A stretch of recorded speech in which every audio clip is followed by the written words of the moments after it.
Have you ever read a book or watched a movie where the protagonist of the story has to overcome one difficulty after another? And just when you thought things were going to get better, he or she is immersed in another trouble. And you think, when will it end? Can I stop now? This is the sense that I get every time I read about the trial and crucifixion of Jesus. He endures so much suffering, so much heartache, so much spiritual torture that I think, enough already. The only way Jesus can stop all the torture is through death, which finally comes, although according to the times, Jesus' death came abnormally fast for someone who was being crucified. You see, crucifixion was a slow and painful death that often took 2 to 3 days. But Jesus died of a broken heart, with the weight of all the sin of humanity on him. As the Sabbath was approaching, the Jewish leaders approached Pilate yet again to ask him to hasten the deaths of the crucified victims, because it would violate the sanctity of the Sabbath to have them hanging on the crosses. So the legs of the 2 thieves were broken to hasten their death. But when the soldiers checked on Jesus, he was already dead.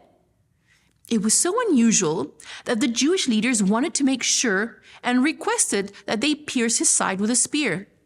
And even if Jesus was alive, he would have never survived that additional mortal wound. And this is important to note because there were many witnesses that saw that Jesus was dead, which makes his resurrection so much more powerful. You see, after Jesus' resurrection, the priests and rulers circulated rumors saying that Jesus had merely fainted. He hadn't really died. But all these witnesses of Jesus' death knew otherwise. The body of Jesus was important to the disciples, but they were paralyzed by fear and couldn't do anything. However, Joseph of Arimathea went boldly to Pilate and begged for Jesus' body. Together with Nicodemus, they gave Jesus a burial that not even the most honored person in all of Jerusalem would receive.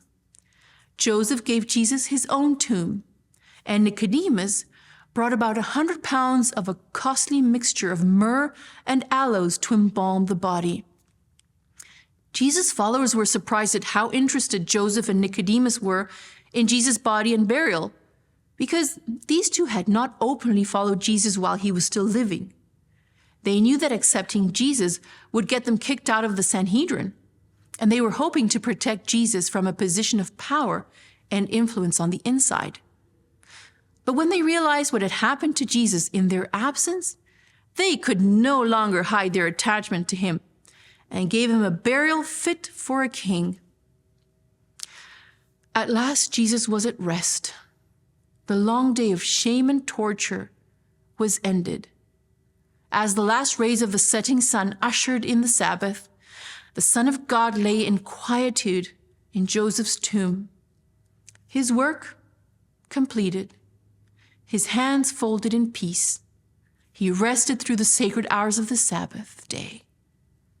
And with that, we come to the end of our nugget. I'll see you tomorrow.